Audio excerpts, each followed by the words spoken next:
Hello student, welcome to exam. Student, आज मैं आप लोगों के लिए एक नया टॉपिक लेकर आई हूँ जो कि है जीव विज्ञान की शाखाएं। आज से मैं आपके जीव विज्ञान के भी क्वेश्चन कुछ करवाऊंगी। तो आज के जो सेशन में हम 30 क्वेश्चन करेंगे जीव विज्ञान की शाखाओं से रिलेटेड क्वेश्चन जो कि प्रीवियस ईयर्स में आए हुए, वो सारे हम कंप्लीट करेंगे। इसके पहले भी मैंने फिजिक्स के 3 क्लासेस मैंने कंप्लीट कराई हैं। अगर आपने उनको अभी तक नहीं देखा तो उनको जाकर ज़रूर देख लीजिए। वो भी प्रीवियस ईयर्स के रिलेटेड क्वेश्चन ही उसमें मैंने सारे कराए हैं।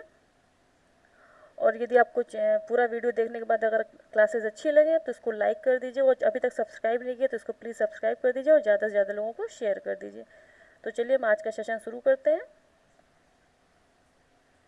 आज का पहला क्वेश्चन है, जंतु विज्ञान अध्ययन करता है केवल जीवित जानवरों का, केवल जीवित वनस्पति का, जीवित व मृत जानवरों दोनों का, जीवित व मृत वनस्पति दोनों का। तो राइट आंसर है आपका सी, जीव विज्ञान जीवित व मृत जानवरों दोनों का अध्ययन करता है। सूची 1 को सूची 2 से सम्मिलित कीजिए और सूचियों के नीचे दिए कूट का प्रयोग करते हुए सही उत्तर का चयन कीजिए। सूची 1 में आपको दिया हुआ है कि किसका मतलब हम किसके बारे में स्टडी करते हैं, और दूसरे में दे रहा है कि उस स्टडी को हम क्या कहते हैं। पक्षी, वंशानुगति, पर्यावरण, जीवाश्म, पैलियोबायोलॉजी, इकोलॉजी, ऑर्निथोलॉजी, जेनेटिक्स। तो राइट आंसर क्या होगा इसका,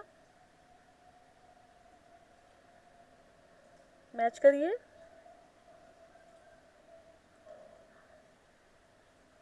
तो देखिए, पक्षियों को हम कहते हैं ऑर्निथोलॉजी, तो ए हो गया। वंशानुगति को हम क्या कहते हैं, जेनेटिक्स कहते हैं, ये बी हो गया। पर्यावरण, इकोलॉजी, ये सी हो गया। और जीवाश्म, पैलियोबायोलॉजी में हम जीवाश्म के बारे में अध्ययन करते हैं, तो ये हो गया आपका डी। तो मैच कर लीजिए A3। ए किससे मैच कर रहा है, 3 से, तो A3 किसमें, सिर्फ बी नंबर में, तो राइट आंसर इज बी। फूलों के अध्ययन को क्या कहते हैं, फ्रोनोलॉजी, एंथोलॉजी, एग्रोस्टोलॉजी या पैलिनोलॉजी। तो फूलों को अध्ययन को कहते हैं एंथोलॉजी। नेक्स्ट, कीटों के वैज्ञानिक अध्ययन को क्या कहते हैं, इक्थियोलॉजी, एंटमोलॉजी, पैरासिटोलॉजी या मैलेकोलॉजी।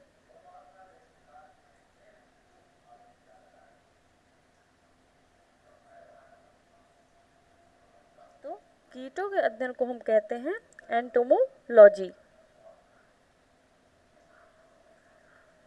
और इक्थियोलॉजी को क्या कहते हैं, इक्थियोलॉजी में हम मत्स्य की संरचना, कार्यकी इत्यादि का अध्ययन करते हैं, मतलब मत्स्य विज्ञान के अंतर्गत आ जाता है ये। पैरासिटोलॉजी के अंतर्गत हम परजीवी जीवों का अध्ययन करते हैं, तथा मैलेकोलॉजी के अंदर हम मोलास्क और इसके खोलों का अध्ययन करते हैं, मतलब मोलास्क विज्ञान के अंतर्गत आता है ये। फिफ्थ नंबर, निम्नलिखित विषयों में से कौन सा विषय जनसंख्या का एवं मानव जाति के महत्वपूर्ण आंकड़ों के अध्ययन से संबंधित है, पारिस्थितिकी विज्ञान, अनुवांशिकी, जननिकी या वायरस विज्ञान। जनसंख्या एवं महत्वपूर्ण आंकड़ों के अध्ययन से संबंधित है, तो राइट आंसर आपका सी, जननिकी, जिसको हम बोलते हैं डेमोग्राफी, इसी को हम बोलते हैं डेमोग्राफी। निम्नलिखित में से कौन सा विषय जनसंख्या एवं मानव समुदाय के महत्वपूर्ण आंकड़ों के अध्ययन से संबंधित है, पारिस्थितिकी विज्ञान, अनुवांशिकी, जननिकी या वायरस विज्ञान। तो जनसंख्या और मानव से भी मैंने बताया कि मानव समूह से कौन सा है, डेमोग्राफी, मतलब कि जनानिकी। विभिन्न संस्कृति के वैज्ञानिक विवरण के तुलनात्मक अध्ययन को क्या कहते हैं, इथनोलॉजी, इथनोग्राफी, इथोलॉजी या एथिक्स। वैज्ञानिक विवरण के तुलनात्मक अध्ययन को क्या कहते हैं, तो राइट आंसर इज इथनोलॉजी। जैविक जगत में होने वाले कार्य, गुण व पद्धति के अध्ययन के लिए इस ज्ञान को मशीनी जगत में उपयोग करने को क्या कहते हैं, बायोनिक्स, बायोनोमेट्रिक्स, बायोनोमी या बायोमिट्री। जैविक जगत में होने वाले कार्य, गुण एवं पद्धति का अध्ययन बताना है।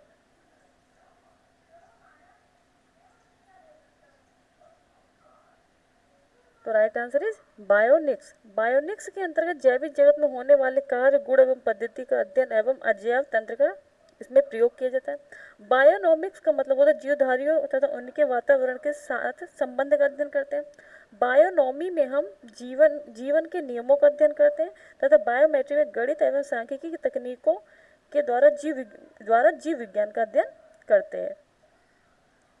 पैलियो वनस्पति के अंतर्गत अध्ययन करते हैं जंतु जीवाश्म का, शैवाल का, फफूंदी का, इनमें से कोई नहीं।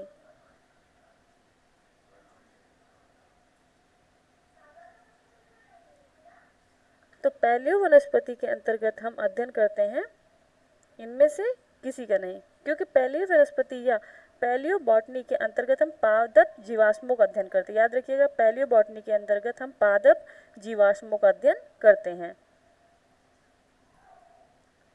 और जीवाश्म वनस्पति विज्ञान मतलब father of Indian paleo botany के जनक कौन है?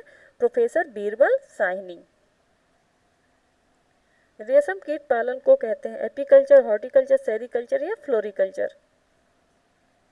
Right answer is sericulture. मधुमक्खी का उपयोग किया जाता है सेरीकल्चर में, टिश्यू कल्चर में, एपीकल्चर में या पिसीकल्चर में? तो राइट आंसर है आपका सी, एपीकल्चर में मधुमक्खी पालन का अध्ययन करते हैं। निम्नलिखित में से कौन सा एक सही सुमेलित नहीं है? एक तरफ खेती दी और एक दूसरी तरफ खेती का नामकरण। फूलों की खेती फ्लोरिकल्चर, फसलों की खेती एग्रोनॉमी, सब्जियों की खेती हॉर्टिकल्चर, फलों की खेती पोमोलॉजी। तो यहाँ पर राइट आंसर होगा सब्जियों की खेती हॉर्टिकल्चर। याद रखिएगा, हॉर्टिकल्चर के अंतर्गत सारी तरह की बागवानी आती है, ना कि सिर्फ सब्जियों की खेती, इसलिए यहाँ पे ये मैच नहीं करेगा। और जो हमारी सब्जियों की खेती होती है उसको हम बोलते हैं ओलेरी कल्चर। सब्जियों की खेती को हम बोलते हैं ओलेरी कल्चर। निम्नलिखित युग्मों में कौन सुमेलित नहीं है? एपीकल्चर शहद की मधुमक्खी, सेरीकल्चर सिल्कवर्म, पिसीकल्चर लाख का कीड़ा, हॉर्टिकल्चर फूल।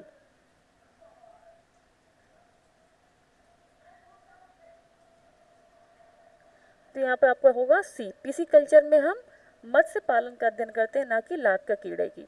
और सिल्कवर्म मतलब होता है आपका रेशम कीट। निम्नलिखित में से कौन सी जोड़ी सुमेलित है? शब्द और अर्थ होता है दिए हुए हैं। लेक्सिकोग्राफी शब्दकोश का संकलन, फाइलोलॉजी डाक टिकटों का संग्रह, एंटोमोलॉजी मानव शरीर का अध्ययन, इकोनोग्राफी कीट पतंगों का अध्ययन। पूछ रहा है कौन सा सही सुमेलित है?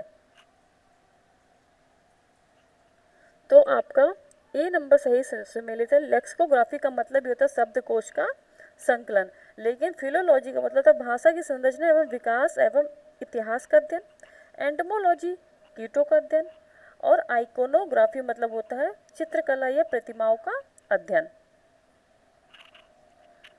लेक्सिकोग्राफी का संबंध है मानव शरीर की संरचना से, शब्दकोश के संयोजन से, गुप्त लिखावट से, चित्र और मॉडल के द्वारा पढ़ाने से। राइट आंसर है बी, शब्दकोश के संयोजन से। सब्जियों के लिए काम आने वाले पौधों के अध्ययन को कहते हैं फ्लोरिकल्चर, पोमोलॉजी, हॉर्टिकल्चर या ओलेरिकल्चर। अभी मैंने पीछे ही आपको बताया कि सब्जियों के अध्ययन को में जो काम आने वाले पौधों का अध्ययन किसमें करते हैं? ओलेरिकल्चर में। विटीकल्चर के द्वारा निम्नलिखित में से कौन सा एक उत्पादित होता है? सिल्क, केचुए, शहद या अंगूर?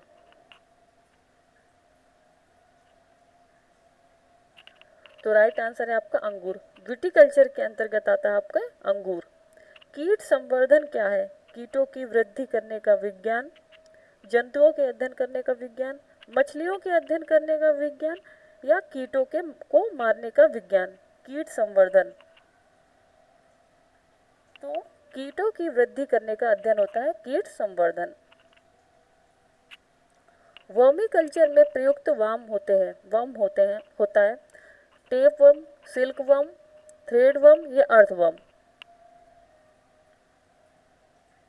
वर्मीकल्चर में तो देखिए सिल्कवर्म तो हो नहीं सकता, क्योंकि आपने पढ़ा है कि सिल्कवर्म किसमें होता है आपका? सेरिकल्चर में। तो जो अर्थवर्म होता है उसको हम वर्मी कल्चर के अंतर्गत प्रयुक्त करते हैं, अर्थवर्म को हम अध्ययन करते हैं। अर्थवर्म मतलब केचुए। जो जेरेंटोलॉजी निम्नलिखित में से किसके अध्ययन से संबंधित है? शिशु, महिलाएं, त्वचा की बीमारी या वृद्ध? तो राइट आंसर आपका डी, जेरेंटोलॉजी में हम वृद्धों का अध्ययन करते हैं। मतलब कि वृद्धों का कि मानववैज्ञानिक एवं जैविक पहलुओं के अध्ययन की विधा, इन सब चीज़ों के बारे में हम जेरेंटोलॉजी में पढ़ते हैं। जेनेटिक्स निम्न में से किसका अध्ययन है? मेंडल का नियम, जैव विकास, डीएनए की संरचना, आनुवंशिकता और विचरण?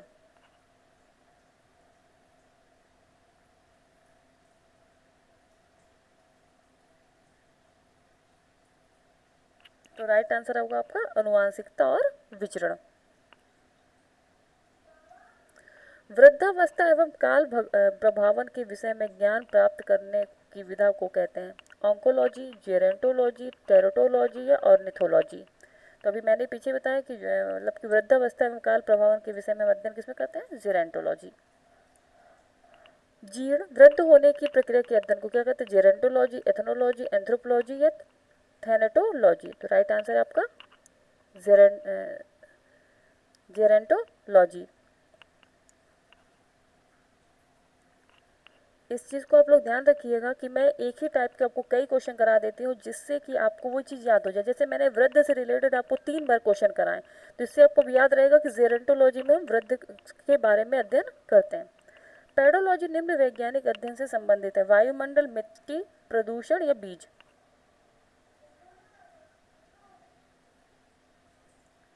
तो जो आपका पेडोलॉजी होता है वो मिट्टी से संबंधित है।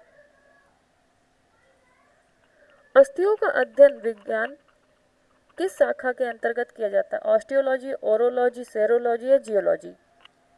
तो अस्थियों का अध्ययन हम करते हैं ऑस्टियोलॉजी के अंतर्गत। हड्डियों की पढ़ाई विज्ञान की किस शाखा के अंतर्गत किया जाता है? जियोलॉजी, सेरोलॉजी, ओरोलॉजी, ऑस्टियोलॉजी या उपयुक्त में से कोई नहीं? तो राइट आंसर क्या होगा? अभी मैंने बताया कि ऑस्टियोलॉजी के अंतर्गत हम हड्डियों की पढ़ाई करते हैं। सर्पों के विषय में जानकारी प्राप्त करना कहलाता है? Serpentology, ornithology, herpetology, ichthyology? Right answer क्या होगा?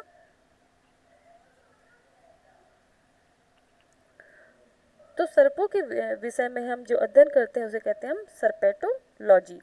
निम्न में से बेमेल ज्ञात कीजिए।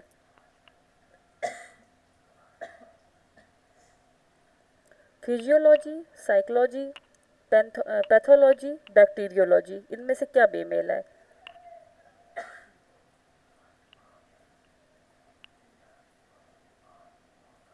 तो राइट आंसर है आपका बी, साइकोलॉजी।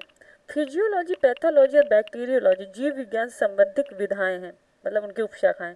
जबकि जो साइकोलॉजी है इसमें मनोविज्ञान के तहत हम स्टडी करते हैं, तो ये अलग हो गया। हाइड्रोपोनिक्स क्या है? मृदा विहीन पादप संवर्धन, पादप में कलम लगाना, सब्जियों का अध्ययन या जल संरक्षण? तो हाइड्रोपोनिक्स होता है आपका मृदा विहीन पादप संवर्धन, मृदा विहीन पादप संवर्धन, या फिर हम इसको ही बोलते हैं जल संवर्धन। इसी को हम बोलते हैं जल संवर्धन, इसी को बोलते हैं मृदा विहीन पादप संवर्धन या जल संवर्धन बोलते हैं। इसी को हम एरोपोनिक्स भी बोलते हैं और इसी को हम हाइड्रोपोनिक्स बोलते हैं। और एरोकल्चर भी याद रखिएगा, मृदा विहीन पादप संवर्धन के 3 नाम हैं, हाइड्रोपोनिक्स, एरोपोनिक्स और एरोकल्चर, और इसी को हम जल संवर्धन भी बोलते हैं। 30 नंबर क्वेश्चन, रेशम कीट पालन को कहते हैं एपीकल्चर, हॉर्टिकल्चर, सेरिकल्चर या फ्लोरिकल्चर? तो राइट आंसर है आपका सी, सेरिकल्चर। रेशम कीट पालन को हम कहते हैं सेरिकल्चर। आज के 30 क्वेश्चन कंप्लीट हो गए। सेशन कैसा लगे मुझे कमेंट करके ज़रूर बताइए, और मुझे ये भी बताइए कि आपको कितने क्वेश्चंस आ गए। कमेंट करके मुझे बताइए कि आपको इतने क्वेश्चंस आ गए हैं। इससे आपको भी आइडिया लगेगा कि आपको की प्रिपरेशन कहाँ तक पहुँच चुकी है। अगर चैनल को सब्सक्राइब नहीं किया तो सब्सक्राइब कर लीजिए, वीडियो अच्छा लगा तो लाइक कर दीजिए और बेल आइकन पे प्रेस कर दीजिए और ज़्यादा से ज़्यादा लोगों को शेयर कर दीजिए। Thank you.